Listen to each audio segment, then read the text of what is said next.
तो हेलो दोस्तों, welcome to my channel. दोस्तों आज की इस वीडियो के अंदर हम आपको ये मोस्ट ट्रेंडिंग स्टेप नेक कुर्ती डिज़ाइन बना करके दिखलाएंगे। दोस्तों काफ़ी सारे लोग ये नेक बनाते हुए डरते हैं क्योंकि इसके स्टेप वगैरह गिरने का काफ़ी डर रहता है। सारी चीज़ें आपको इस वीडियो के अंदर डिटेल से बताने वाला हूँ। तो सबसे पहले यहाँ पर 2 इंच का हम तुरपाई के मार्जिन का निशान लगा लेंगे, जो भी हमारे नीचे दामन में तुरपाई का मार्जिन रहेगा। ठीक, उसके बाद में दोस्तों इस कुर्ती की हमें लेंथ शॉर्ट रखनी है, तो यहाँ पर हम 36 लेंथ रखेंगे। ठीक, उसके बाद में वेस्ट लाइन रखेंगे 15 इंच पर और इसकी हिप लाइन रखेंगे 22 इंच पर। उसके बाद में दोस्तों हमने इसके अंदर जो आर्मोल्स रखना है तो छोटा ही रखना है, क्योंकि स्टेप नेक जो बनते हैं वो आर्मोल्स छोटा ही रखा जाता है। ज़्यादा बड़ा आर्मोल्स रखेंगे तो स्टेप फिर शोल्डर से गिरने लगेंगे। तो हम यहाँ पर 6 इंच का इसका आर्मोल्स रखेंगे।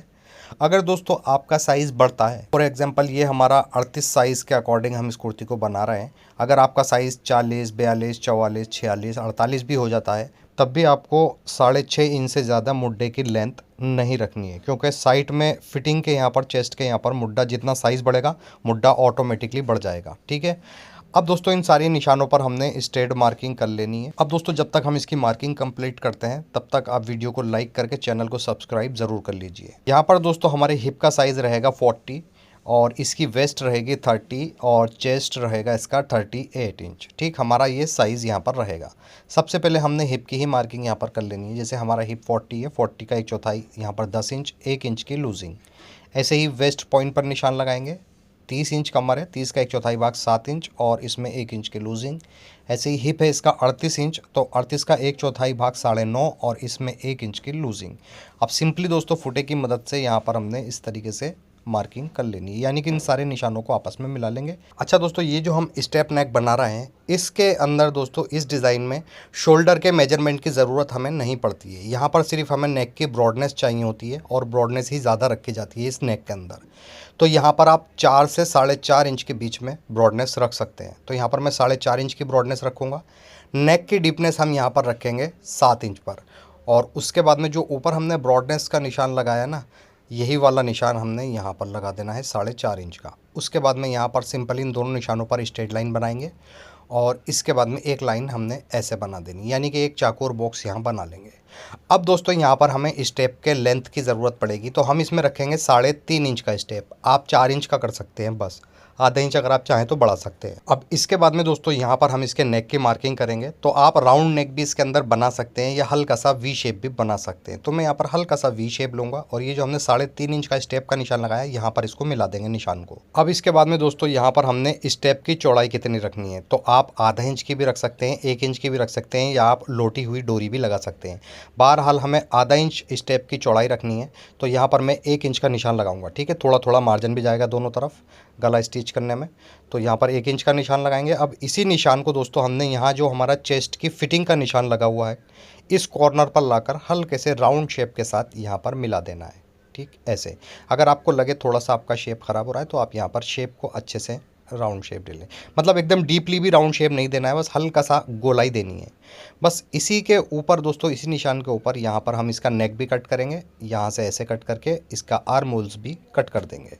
अच्छा दोस्तों, अब इसके अंदर दोस्तों हमने साइड में लगभग 1 से 2 इंच का मार्जिन भी रख लेना है, तो मैं यहाँ पर 2 इंच का मार्जिन रखूँगा। ठीक, आप कम भी रख सकते हैं मार्जिन, ज़रूरी नहीं 2 इंच का ही, और इसी पर इसकी यहाँ पर कटिंग भी कर देंगे। ये यहाँ पर दोस्तों इसकी कटिंग हो जाएगी। अब दोस्तों जो ऊपर से हमारा कपड़ा निकला है ये वाला, इसी कपड़े को हम इसके नीचे रखेंगे। ठीक, ऐसे, और ऊपर से कुर्ती को अच्छे से यहाँ पर बिछा लेंगे। अब दोस्तों बिल्कुल नेक के बराबर ही हमने यहाँ से इसके नेक की पट्टी कट करनी होगी। ठीक है, इस तरीके से ये नेक की पट्टी यहाँ पर हमारी कट हो जाएगी। इसके बाद में दोस्तों देख सकते हैं पट्टी हमारी यहाँ पर कट हो चुकी है। थोड़ा सा यहाँ पर हम इस पट्टी को पतला कर लेंगे क्योंकि थोड़ी चौड़ी हो रही है, और इधर की गोलाई भी हल्की सी पतली कर लेंगे हम। ये बस ये यहाँ पर हमारे नेक की पट्टी कटिंग हो जाएगी। अब दोस्तों इन्हीं पट्टियों को हम पेपर फ्यूज़ के ऊपर रखेंगे और बिल्कुल इनके बराबर ही पेपर फ्यूज़ की पट्टी कट करके इसके ऊपर अच्छे से आयरन की मदद से पेपर फ्यूज़ चिपका लेंगे। उसके बाद यहाँ पर स्टेप कट करेंगे। तो यहाँ पर स्टेप की लंबाई ली थी हमने दोस्तों 3.5 इंच। ठीक, तो 3.5 फ्रंट का और 3.5 इंच बैक का, ये हो जाएगा यहाँ पर 7 इंच। 7 इंच में दोस्तों हमारा आधा आधा इंच दोनों तरफ से मार्जिन भी जाएगा, तो साथ में हम 1 इंच प्लस कर लेंगे। 8 इंच का यहाँ पर स्टेप की लेंथ रखेंगे। और इसके बाद में दोस्तों यहाँ पर हमने स्टेप की चौड़ाई रखनी है 2 इंच, क्योंकि दोस्तों इसको हम डबल फोल्ड में पलटेंगे तो ये आधा इंच का ही रह जाएगा। फिलहाल यहाँ पर हम 2 इंच का स्टेप का निशान लगाएंगे, एक निशान यहाँ पर लगा लेंगे 2 इंच का, और सिंपली इस पर फुटे से स्ट्रेट लाइन बना करके यहाँ से हमने ये स्ट्रेट पट्टी कट कर लेनी है। ये डबल फोल्ड में बिछी हुई थी तो हमारे पास यहाँ पर 2 पट्टियाँ एक साथ कट हो जाएंगी। बस इसको यहाँ पर डबल करेंगे और यहाँ पर आधा इंच का मार्जिन लेंगे, ठीक है, यहाँ से यहाँ तक, और सिंपली इसी निशान के ऊपर सिलाई लगा करके इस स्टेप को हमने पलट लेना है। ऐसे ही दूसरे स्टेप पर भी आधा इंच का मार्जिन लेकर इसको हम पलट लेंगे। तो पलटने के बाद देख सकते हैं स्टेप हमारे बस आधा इंच के ही बचे हैं यहाँ पर, और इस पर हमने पेपर फ्यूज़ की पट्टी भी चिपका ली है और बाहरी वाला किनारा हमने आधा इंच फोल्ड करा है दोस्तों, ठीक है।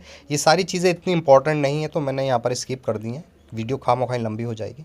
अभी यहाँ पर फ्रंट पार्ट को ओपन कर लेंगे और जहाँ से हमने 1 इंच की चौड़ाई स्टेप की कट करी थी वहाँ पर इन स्टेप को बिल्कुल सेंटर में रखेंगे इस तरीके से। थोड़ा थोड़ा हमारा मार्जिन दोनों ही स्टेप के बराबर में आएगा, ठीक है, वो हमारी पट्टी का मार्जिन हो जाएगा।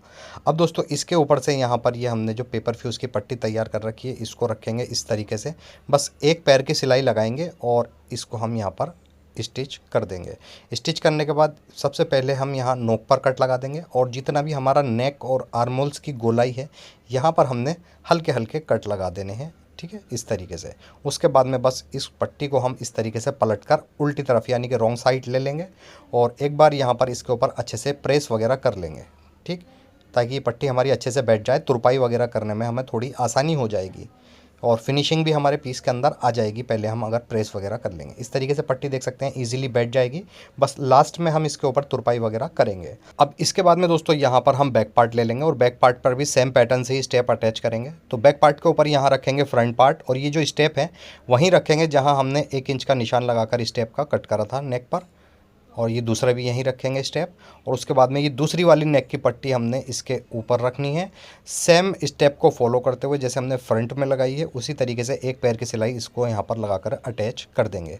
उसके बाद में कट वगैरह लगा लेंगे इस पर भी और इस पट्टी को भी हम अंदर की तरफ इस तरीके से पलट लेंगे। और पलटने के बाद एक बार इस पर भी हमने अच्छे से प्रेस वगैरह यहाँ पर कर लेनी है ताकि हमारी पट्टी अच्छे से बैठ जाए, फिटिंग वगैरह हमारी अच्छे से हो जाएगी। अब यहाँ पर देख सकते हैं ये हमारा बैक का नेक भी एकदम फिनिशिंग के साथ बैठ जाएगा और स्टेप हमारे कुछ इस तरीके से यहाँ पर नॉर्मली अटैच हो जाएंगे।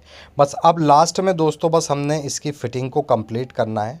तो सबसे पहले इधर की फ़िटिंग कंप्लीट कर देंगे और उसके बाद में इस साइड की फ़िटिंग कंप्लीट कर देंगे। उसके बाद में यहाँ पर इस तरीके से जो इसके चाक दामन है उसको हमने फ़ोल्ड कर देना है। और देख सकते हैं यहाँ पर तैयार होने के बाद में फिनिशिंग के साथ हमारा यहाँ पर नेक बैठ चुका है और यहाँ पर किसी तरीके का नेक पर कोई भी झोल वगैरह नहीं आ रहा है। अब अगर दोस्तों यहाँ पर हम इसका आर्मोल्स बड़ा कर देते तो इसका जो ये स्टेप है वो नीचे की तरफ गिरने लगता, ठीक। अगर आपको इन फ्यूचर ये प्रॉब्लम्स आती है स्टेप गिरने की तो आपको क्या करना है, यहाँ से, ठीक, जहाँ हमारा अपर चेस्ट होता है यहाँ से हमने हल्की सी फिटिंग बस नीचे तक कर देनी है हल्का सा शेप देते हुए। क्योंकि दोस्तों ये आजकल जो स्टेप वाले नेक चल रहे हैं ये ब्राइडल ड्रेस के अंदर ज़्यादा आ रहे हैं और लेडीज़ घर पर बनाती भी हैं तो उसमें ज़्यादातर प्रॉब्लम्स यही आती है शोल्डर गिरने की, यानी कि जो इसके स्टेप हैं वो नीचे की तरफ गिरते हैं।